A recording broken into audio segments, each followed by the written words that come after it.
Hello everyone, welcome to the M. आज से मैं भारतीय राज्य व्यवस्था की एक नई सीरीज शुरू कर रहा हूं।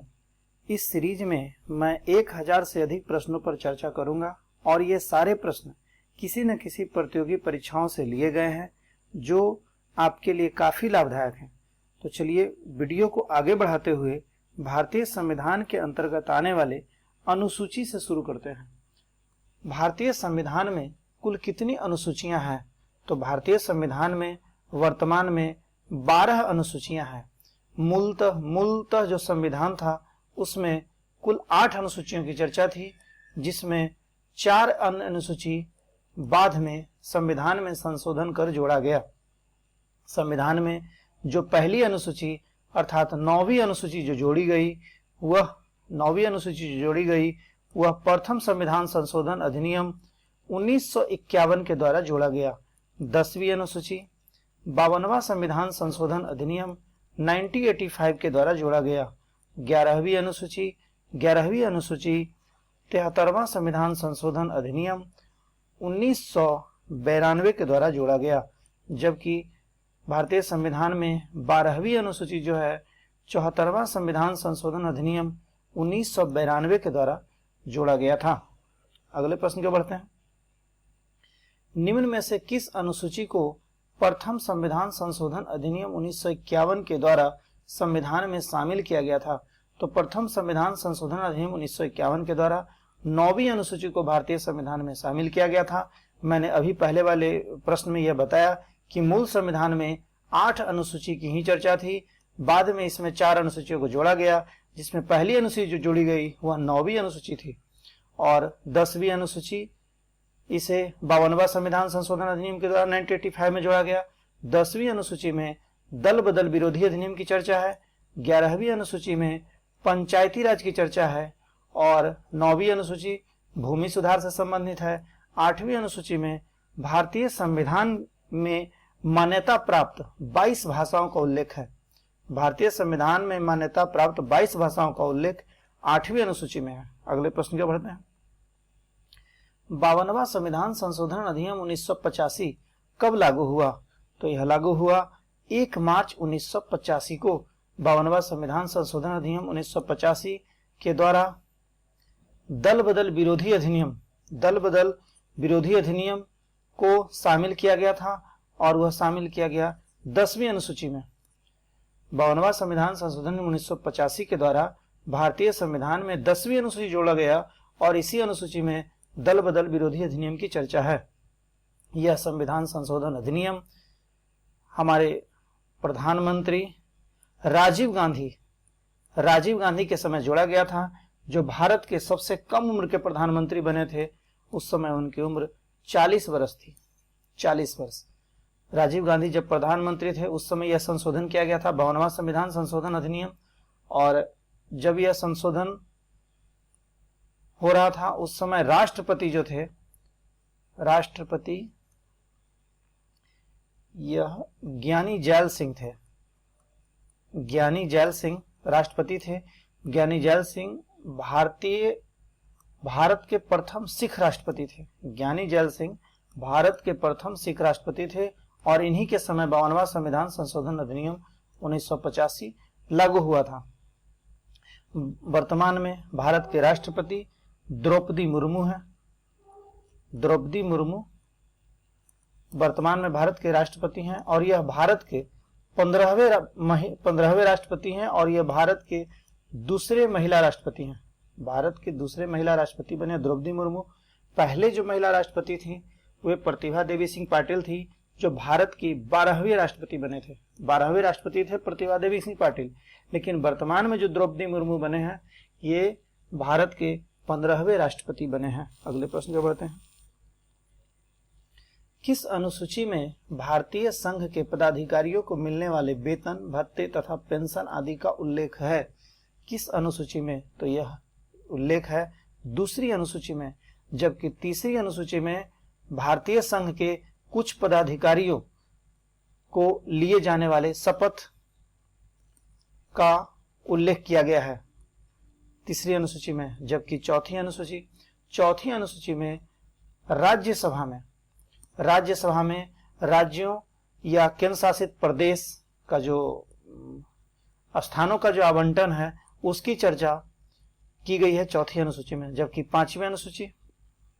पांचवी अनुसूची अनुसूचित क्षेत्रों तथा अनुसूचित जनजातियों, शेड्यूल ट्राइब, अनुसूचित जनजातियों के प्रशासन और नियंत्रण की चर्चा पांचवी अनुसूची में की गई है। अगले प्रश्न को बढ़ते हैं, फिर से बताते हैं। पांचवी अनुसूची में अनुसूचित क्षेत्रों तथा अनुसूचित जनजातियों के प्रशासन व नियंत्रण की चर्चा है। चौथी अनुसूची, इसमें राज्यसभा में राज्यों के प्रतिनिधित्व की चर्चा है। और तीसरी अनुसूची शपथ का है और दूसरी अनुसूची में वेतन भत्ता और पेंशन का। अगले प्रश्न के बढ़ते हैं।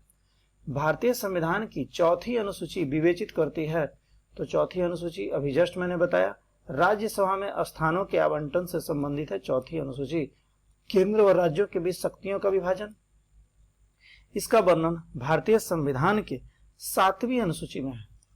सातवीं अनुसूची में केंद्र राज्य के बीच शक्तियों का विभाजन का वर्णन है। राजनीतिक दल बदल मैंने बताया है भारतीय संविधान के 10वीं अनुसूची में है, जिसे 52वां संविधान संशोधन अधिनियम 1985 के द्वारा भारतीय संविधान में जोड़ा गया था 10वीं अनुसूची में। और मान्यता प्राप्त भाषा, यह भारतीय संविधान की 8वीं अनुसूची में है। 8वीं अनुसूची जिसमें 22 भाषाओं का उल्लेख है। अगले प्रश्न को बढ़ते हैं। निम्न में कौन सुमेलित नहीं है, तो चौथी अनुसूची में राज्यसभा में स्थानों का आवंटन बिल्कुल सही है। सातवीं अनुसूची में विधायी शक्तियों का वितरण, केंद्र राज्य के बीच शक्तियों का बंटवारा, अभी जस्ट मैंने बताया। 10वीं अनुसूची में दल परिवर्तन के आधार पर निर्भरता, यह भी सही है। अगले प्रश्न, अगले 11वीं अनुसूची में नगर पालिकाओं के अधिकार एवं दायित्व, नहीं 11वीं में मैंने बताया 11वीं में है पंचायती राज, अर्थात पंचायत के अधिकार एवं दायित्व का वर्णन है 11वीं में, जबकि नगर पालिका के अधिकार और दायित्व का वर्णन है 12वीं अनुसूची में। 12वीं अनुसूची में नगर पालिकाओं के अधिकार एवं दायित्व का वर्णन है, जबकि 11वीं अनुसूची में पंचायतों के अधिकार एवं दायित्व का वर्णन है। अगले प्रश्न को बढ़ते हैं, तो इसका सही उत्तर होगा 11वीं। संविधान की 11वीं अनुसूची किस संविधान संशोधन अधिनियम द्वारा जोड़ी गई थी, तो 11वीं अनुसूची को जोड़ा गया था 73वां संविधान संशोधन अधिनियम 1992, जबकि 74वां संविधान संशोधन अधिनियम 1992 के द्वारा 12वीं अनुसूची जोड़ा गया था। 12वीं अनुसूची को 74वां संविधान संशोधन अधिनियम 1992 के द्वारा जोड़ा गया, जबकि 73वां संविधान संशोधन अधिनियम 1992 के द्वारा 11वीं अनुसूची को जोड़ा गया। 11वीं अनुसूची में मैंने अभी जस्ट बताया है पंचायती राज की चर्चा है, जबकि 74वां संविधान संशोधन अधिनियम जिसमें 12वीं जोड़ा गया उसमें नगर पालिका की चर्चा है। चलिए, और 21वां संविधान संशोधन अधिनियम, संविधान संशोधन अधिनियम तो 21वां संविधान संशोधन अधिनियम 1967, इसके द्वारा भारतीय संविधान के अनुसूची 8 में, भारतीय संविधान के अनुसूची 8 में सिंधी भाषा को शामिल किया गया था। सिंधी भाषा को 21वां संविधान संशोधन अधिनियम 1967 के द्वारा 8वीं अनुसूची में शामिल किया गया था। उसके बाद 71वां संविधान संशोधन अधिनियम 1992 के द्वारा 8वीं अनुसूची में ही 3 भाषाओं को शामिल किया गया था, कोंकणी, नेपाली और मणिपुरी। कोंकणी, नेपाली और मणिपुरी 3 भाषाओं को 71वां संविधान संशोधन अधिनियम 1992 के द्वारा अनुसूची 8 में शामिल किया गया था। उसके बाद 92वां संविधान संशोधन अधिनियम 2003 के द्वारा 8वीं अनुसूची में 4 भाषाओं को शामिल किया गया था, जो है संथाली, डोगरी, मैथिली और बोडो। संथाली, डोगरी, मैथिली और बोडो। अगले प्रश्न के बढ़ते हैं। मूलतः भारतीय संविधान की 8वीं अनुसूची में कुल कितने भाषाओं का उल्लेख था, तो मूलतः पूछा जा रहा है, उस समय 14 भाषाओं का ही उल्लेख था। वर्तमान में अभी 22 भाषाएं हैं। वर्तमान में भी 8वीं अनुसूची में 22 भाषाएं हैं, लेकिन ये पूछा जा रहा है मूलतः संविधान में तो 14 भाषाओं का उल्लेख था। बाद में 8 भाषाएं जोड़ी गई। पहला सिंधी जोड़ा गया, उसके बाद 3 भाषाएं अभी जस्ट मैंने बताया, कोंकणी, मणिपुरी और नेपाली को 71वां संविधान संशोधन अधिनियम 1992 के द्वारा जोड़ा गया। उसके बाद 4 अन्य भाषाओं को जोड़ा गया। 92वां संविधान संशोधन अधिनियम 2003 के द्वारा संथाली, डोगरी, मैथिली और बोडो को। अगले प्रश्न को बढ़ते हैं।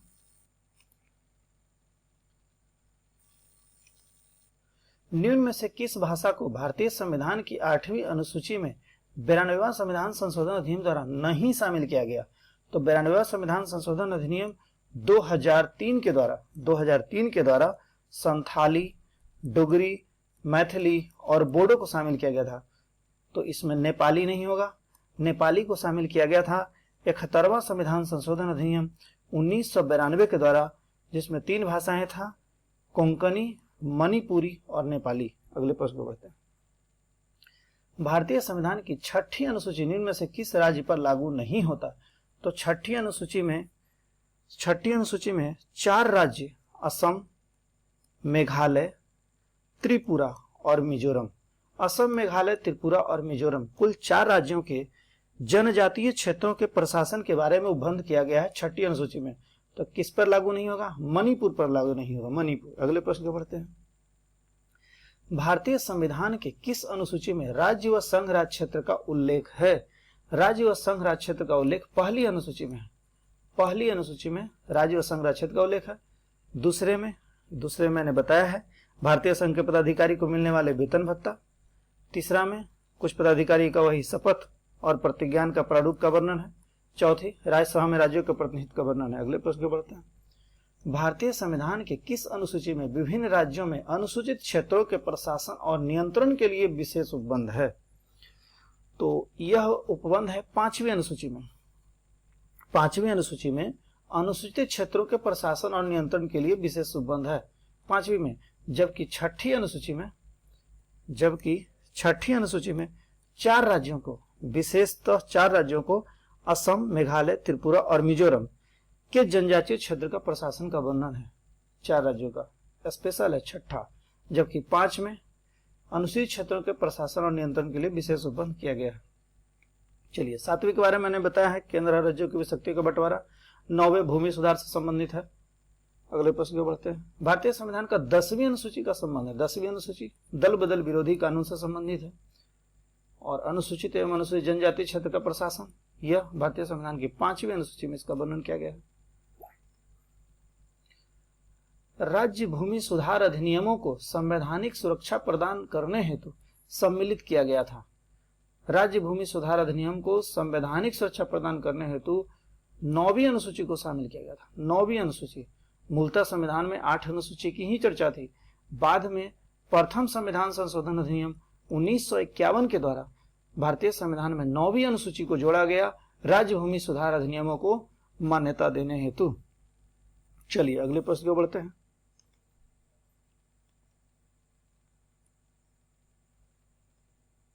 तो ये था मेरा अनुसूची से संबंधित वीडियो। यदि मेरा वीडियो आपको अच्छा लगा हो तो प्लीज मेरे चैनल को लाइक, शेयर और सब्सक्राइब करना ना भूलें। तो चलिए मिलते हैं अगले वीडियो में। Thank you for watching.